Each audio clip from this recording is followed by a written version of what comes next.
90% শারীরিক প্রতিকূলতাকে সঙ্গী করে মাধ্যমিকের পর এবার উচ্চ মাধ্যমিকেও বসলো দুই বোন রুমা ও ঝুমা মল্লিক। শান্তিপুর ব্লকের বাঙ্গাচড়ার বাসিন্দা শ্যামল মল্লিক পেশায় টোটো চালক, স্ত্রী রেখা মল্লিক সংসার সামলান।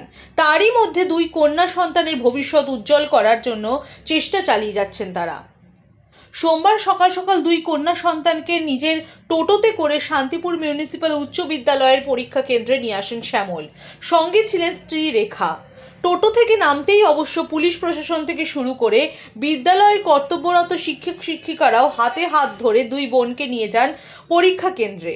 পরে শ্যামল ও রেখা জানান তাদের 3 মেয়ে, তার মধ্যে 2 জন ছোট থেকে ঠিকমতো হাঁটতে পারে না, একজন আবার ঠিকমতো কথাও বলতে পারে না, কিন্তু দুই কন্যারই রয়েছে অদম্য ইচ্ছে শক্তি।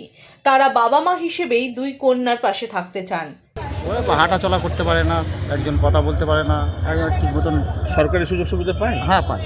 কত পার্সেন্ট? 90%। দুজনেরই? দুজনে আচ্ছা, তো সেক্ষেত্রে মাধ্যমিক পরীক্ষা কেমন ফলাফল করেছিল? ভালো করেছি।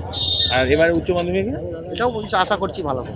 এমনি পড়াশোনা বা অন্যান্য ক্ষেত্রে অসুবিধা সেরকম কিছু না, অসুবিধা তো হয়, আমি সাইকেলে করে নিয়ে আসি, নিয়ে যাই।